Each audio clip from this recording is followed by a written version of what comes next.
पूरा देखें और सब्सक्राइब करें। हाय, मिस्ट्री रिकैप्ट यहाँ। आज मैं द मिरेकल नामक एक कोरियाई फैंटेसी फिल्म की व्याख्या करने जा रहा हूँ। स्पॉइलर आगे है, सावधान रहें और ध्यान रखें। कहानी विपरीत जुड़वा सुमी और रीना की जोड़ी के इर्द गिर्द है। सुमी शर्मीली है और अपने कमरे में बंद होकर समय बिताना पसंद करती है। उसका वजन भी अधिक है और उसमें आत्मविश्वास नहीं है। एक शौक के रूप में वो सेक्सी दिवा नाम के तहत लाइव स्ट्रीम पर गाती है। इन वर्षों में उसके कई प्रशंसक और अनुयायी जमा हो गए हैं, लेकिन किसी ने कभी उसका चेहरा नहीं देखा। हर बार जब वो लाइव होती है, टिप्पणियां अनुमान लगाती है कि वो कितनी सुंदर होगी, लेकिन सू एमाई जानती है कि अगर वो अपना चेहरा दिखाती है तो उनकी लोकप्रियता में तेजी से गिरावट आएगी। इसके विपरीत उसकी बहन रीना हर युवा कोरियाई लड़की के सपने को पूरा करती है। वो एक लोकप्रिय लड़की समूह मिरेकल गर्ल्स की दृश्य है। वो एक लेबल पर हस्ताक्षरित है और दुनिया भर में उनके लाखों प्रशंसक हैं, जो उनकी सुंदरता और नृत्य के लिए जाने जाते हैं। रीना को शायद ही गाना आता हो, फिर भी वो समूह की सबसे लोकप्रिय सदस्य है। उसके बैंडमेट्स उसे पसंद नहीं करते क्योंकि वो घमंडी और असभ्य है। एक दिन उनके प्रबंधक ने उन्हें सूचित किया कि रीना को एक लोकप्रिय पुरुष गायक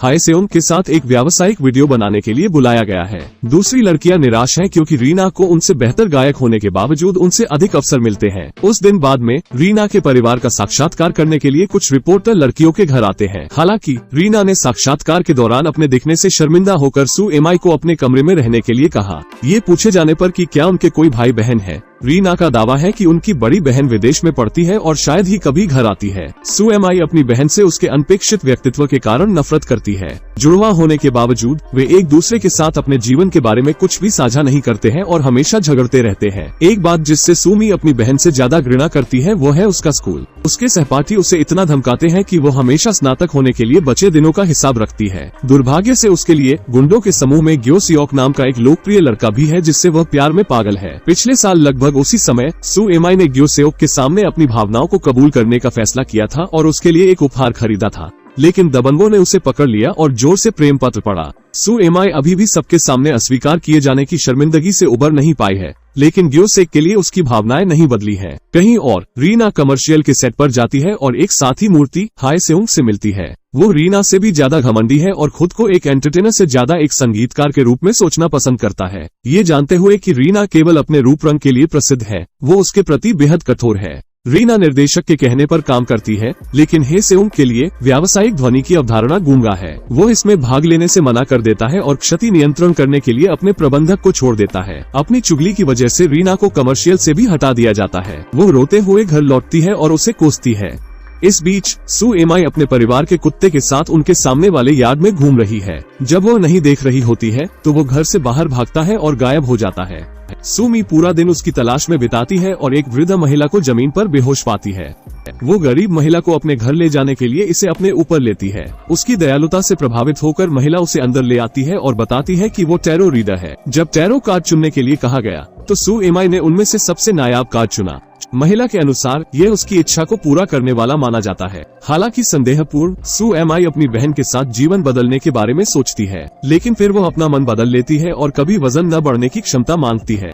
विदा करने से पहले महिला उसे उपहार के रूप में एक हार देती है। अपने कुत्ते के साथ घर लौटते समय सुमी अचानक बेहोश हो जाती है। वहीं डांस रिहर्सल के बीच में मौजूद रीना भी बेहोश हो जाती है। जब बहनें जागती हैं, तो वे अस्पताल में एक दूसरे के बिस्तर के पास होती है।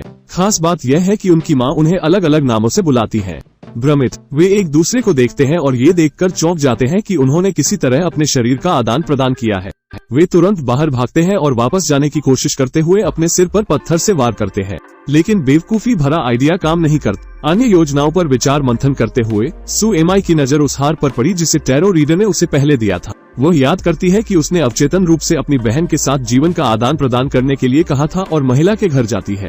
वहां पहुंचने पर उन्हें पता चलता है कि महिला छुट्टी पर गई है और 1 महीने तक वापस नहीं आएगी। ये खबर दोनों बहनों के लिए विनाशकारी है, जिन्हें अब अगले महीने उस व्यक्ति के रूप में रहना होगा जिससे वे सबसे ज्यादा नफरत करती है। अपने नए जीवन के साथ तालमेल बिठाने के लिए वे एक दूसरे को अपने दैनिक जीवन में क्या करें और क्या न करें बताते हैं। सू एमाई को सभी के साथ असभ्य व्यवहार करने, कम खाने और उस नृत्य का अभ्यास करने के लिए कहा जाता है जिसका उनकी लड़की समूह पूर्वाभ्यास कर रही है। रीना को केवल अस्तित्व में रहना है और अपनी बहन की तरह शांत रहना है। अगले दिन वे एक दूसरे के कपड़े पहनते हैं, फोन का आदान प्रदान करते हैं और दिन के लिए तैयार हो जाते हैं। रीना स्कूल जाती है। स्नैक्स का डिब्बा खाकर उसने अपने पिछले शरीर में कभी नहीं खाया होगा। वो स्विच किए जाने के बारे में चिंतित नहीं है और इसे आमतौर पर व्यस्त जीवन शैली से मुक्त 1 महीने की छुट्टी के रूप में मानती है, यानी जब तक बदमाशों का एक समूह उसे रोक नहीं लेता। ग्यो सियोक बॉक्स छीन लेता है और उसे पसंद करने के लिए उसका मजाक उड़ाता है। रीना उन सभी को सबक सिखाना चाहती है, लेकिन उसे याद है कि सू एमाई कभी भी ऐसा कुछ नहीं करेगी और चुप रहती है। इस बीच सू एमाई अपने वापसी शो के अंतिम पूर्वाभ्यास के लिए कंपनी जाती है। समूह में सबसे लोकप्रिय होने के नाते उसे सबसे सुंदर कपड़े और पहली प्राथमिकता दी जाती है। हालांकि जब परफॉर्म करने का समय आता है तो वह घबरा जाती है और डांस को खराब कर देती है। हाई सी यंग जो प्रदर्शन देख रही है, उसकी प्रतिभा की कमी पर हंसी आती है। रिहर्सल के बाद उन्हें लाइव परफॉर्म करना होगा। सू एमाई की घबराहट बढ़ जाती है और वो बाथरूम में फूट फूट कर रोने लगती है। वो हार रखती है और अंतिम प्रदर्शन में अपना सर्वश्रेष्ठ प्रदर्शन करना चाहती है। लो और निहारना जब उसे आखिरकार प्रदर्शन करना होता है तो वो एक भी कदम नहीं भूलती। हालांकि मुख्य गायक और उनके प्रतिद्वंद्वी लाइव प्रसारण के बीच में गीत के बोल भूल जाते हैं। उसकी मदद करने के लिए सू एमाई उसकी जगह गाती है और शो चुरा लेती है। यहाँ तक कि हाई सी यंग भी उसे वास्तव में अच्छा गाते हुए सुनकर हैरान है। शो के बाद वो गलती से उसकी बाहों में गिर जाती है।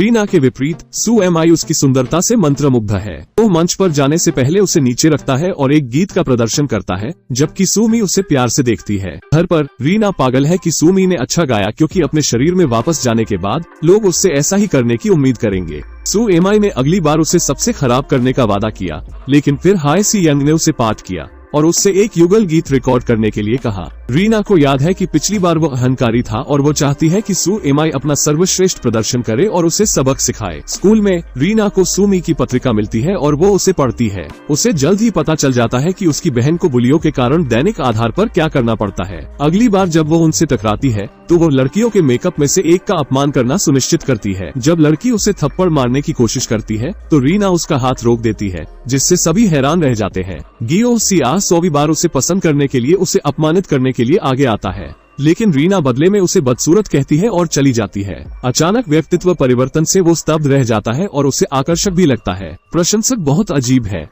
उसी समय कंपनी में हाई सी यंग ने सू एमाई को छत पर आने के लिए लिखा। वो विज्ञापन के दौरान उसके प्रति असभ्य होने के लिए माफी मांगता है और चर्चा करता है कि उन्हें कौन सा गीत युगल बनाना चाहिए। उन्हें लगता है कि संगीत में समान स्वाद है, जिससे इसे चुनना आसान हो जाता है। अंत में हाई सी यंग ने उसे एक आलिंगन में खींच लिया, उसे डेट पर जाने के लिए कहा। निम्नलिखित दृश्य में युगल स्टूडियो में है, गाने को मिला रहा है और रिकॉर्ड कर रहा है। अंतिम परिणाम सुनते समय वे चुंबन समाप्त कर देते हैं। घर में बहनें अपने दिन के बारे में बात करने बैठ जाती है। चूंकि उन दोनों ने ऐसे काम किए जो दूसरे को मंजूर नहीं थे, इसलिए वे एक दूसरे से झूठ बोलते हैं। रीना व्यथित है कि उनके पास अपने शरीर को बदलने के लिए अभी भी 15 दिन है, लेकिन सू एमाई को हाई सी यंग से प्यार हो गया है और वो बदलने का मन नहीं कर रही है। सोने से पहले वो चाहती है कि टैरो रीडर छुट्टी से कभी वापस न आए। अगले दिन की शुरुआत में उसे जब भी मौका मिलता है वो हाई सी यंग से छत पर मिलती है। वो एक साथ बिताए कम समय का पूरा आनंद लेती है। इस बीच रीना सूमी की पत्रिका पढ़ना जारी रखती है। एक फ्लैशबैक हमें दिखाता है कि सू एमाई कई संगीत शो के ऑडिशन के लिए गई थी। उन्हें उनकी प्रतिभा के लिए पहचाना गया था, लेकिन केवल नेत्रहीन ऑडिशन के दौरान। कई निर्देशक स्पष्ट रूप से उसका नाम लेंगे और उसके लुक्स के कारण उसकी प्रतिभा को खारिज कर देंगे। इससे रीना को एहसास होता है कि तथाकथित बदसूरत लोगों के लिए दुनिया कितनी अनुचित है। उसके सहपाठी, जो आमतौर पर उसे धमकाते हैं, अवकाश के दौरान उसके गीत पर नाच रहे हैं। जब रीना उन पर हंसती है तो वे उसे भी ऐसा करने की चुनौती देते हैं। वो सभी से बेहतर प्रदर्शन कर सभी को चौंका देती है। घटना के बाद ग्यो सियाक उसे अलग तरह से देखने लगती है। अगले दिन सू एमाई हाई सी यंग के कंप्यूटर का उपयोग कर रही है जब उसे पता चलता है कि वो उसकी गायन लाइव स्ट्रीम देखता है। यह उसे आशा देता है कि जब वो अपने सामान्य शरीर में वापस जाती है तब भी वो उसे पसंद कर सकता है। वहीं रीना सू एमाई के कंप्यूटर से गुजर रही है। वो सेक्सी दिवा लाइव स्ट्रीम चैनल ढूंढती है और गलती से वेबकैम के सामने अपने चेहरे के साथ एक स्ट्रीम शुरू कर देती है। सभी टिप्पणियों की बाढ़ आ जाती है, उसके रूप का मजाक उड़ाया जाता है और वो अपने कई ग्राहकों को खो देती है। रात में सू एमाई खुद सोने के लिए रोती है, हार की कामना करती है कि हर कोई लाइव स्ट्रीम के बारे में भूल जाए। अगली सुबह लाइव स्ट्रीम चला गया है और कोई भी इसके बारे में बात नहीं कर रहा है, जैसे कि यह कभी अस्तित्व में ही नहीं था। यहाँ तक कि रीना को भी लाइव जाना याद नहीं है। सूमी पता लगाती है कि हार साधारण नहीं है, यह अब तक उसकी सभी इच्छाएं पूरी कर रहा है। पूरे दिन वो हार की शक्ति का परीक्षण करती है और इच्छा हर बार पूरी होती है, लेकिन उसे ये भी पता चलता है कि हर बार जब उसे कोई इच्छा दी जाती है तो उसके जीवन में किसी न किसी को इसका परिणाम भुगतना पड़ता है। जैसे जब वो अपनी पसंद का खाना मांगती है, हाई सी यंग के नए गाने पर साहित्यिक चोरी का आरोप लगाया जाता है, उसने उस पर डॉट्स कैसे जोड़े। इसी तरह जब वो एक लाइव प्रदर्शन में गड़बड़ी करता है तो वो चाहती है कि वो इसे तुरंत उठा ले। इच्छा दी जाती है, लेकिन परिणाम स्वरूप चालक दल का एक सदस्य गंभीर रूप से घायल हो जाता है। अगले दिन क्यों सीओ के साहित्यिक चोरी कांड से दुखी होकर खुद को एक स्टूडियो में बंद कर लेता है। सू एमआई उससे मिलने जाता है और दोनों एक साथ अपने युगल गीत की रिकॉर्डिंग पूरी करते हैं। अगले दृश्य में रीना उत्साहित है क्योंकि 30 दिन आखिरकार खत्म हो गए हैं। बहनें टैरो रीडर के घर जाती है, लेकिन देखती है कि वो अभी तक नहीं लौटी है। सू एमआई सोचती है कि यह इसलिए है क्योंकि उसने एक बार अनजाने में कामना की थी कि वो कभी वापस न आए। वो एक बार फिर कामना करती है, इस बार पाठक जल्द वापस आए। इच्छा के परिणाम स्वरूप उसके और हाई सी यंग के बारे में एक डेटिंग अफवाह मीडिया में फैल गई। रीना को इस अफवाह के बारे में पता चला और वो आग बबूला हो गई। वे एक पार्किंग स्थल के बीच में लड़ाई करते हैं और उन्हें अलग करना पड़ता है। हाई सी यंग वो रीना को जमीन पर धकेल देता है और उसे दूर रहने के लिए कहता है। हालांकि इस भाव से सुमी को विश्वास हो जाता है कि वो केवल रीना के सुंदर चेहरे से प्यार करती है। अगले दिन सू एमआई फिर से टैरो रीडर के पास जाती है और उसे अपनी बेटी से पता चलता है कि एक बीमारी के कारण उसकी मृत्यु हो गई। लड़की यह भी बताती है कि एक इच्छा को उलटने के लिए हार को पकड़ना चाहिए और वास्तव में उनके शरीर में वापस जाने की कामना करनी चाहिए। अगर लड़कियों में से कोई भी वास्तव में इसका मतलब नहीं है तो इच्छा नहीं दी जाएगी। अंत में वापस जाने का रास्ता खोजने पर रीना बहुत खुश है, लेकिन सू एमआई के लिए ऐसा नहीं कहा जा सकता है। ये देखकर कि उसकी बहन परेशान है, रीना ने खुलासा किया कि हाई सी यंग जब वह अपने शरीर में थी तो उससे नफरत करती थी। इसका मतलब है कि वर्तमान में वो रीना के चेहरे से नहीं बल्कि सू एम के व्यक्तित्व से प्यार करता है। बातचीत के दौरान लड़कियां एक इच्छा करती हैं जैसा कि टैरो रीडर ने बताया है, लेकिन कुछ भी नहीं बदलता है। फिर अगले दिन सुमी और रीना काम के लिए कंपनी के सामने मिलते हैं। रीना एक कार से टकराने वाली है, लेकिन सू एम ने अपनी जान जोखिम में डाल दी और उसे बचा लिया। जब वे अस्पताल में जागते हैं तो वे अपने मूल शरीर में वापस आ जाते हैं। उनका प्रभारी डॉक्टर बिल्कुल टैरो रीडर जैसा दिखता है। वो बताती है कि सू एम बड़ी बहन और छोटी बहन की रक्षक है।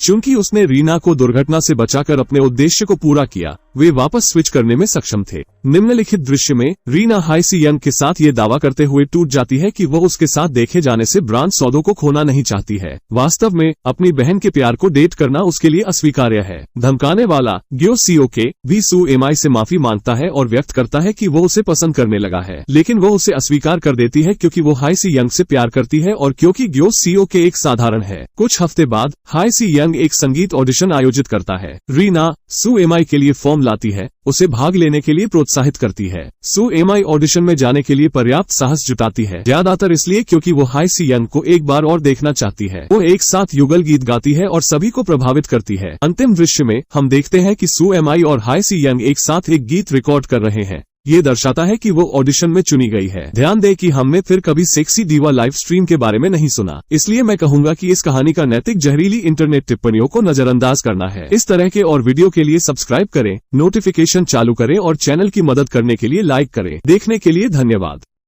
नई मूवी देखने के लिए डिस्क्रिप्शन में लिंक है, क्लिक करें। Okay bye.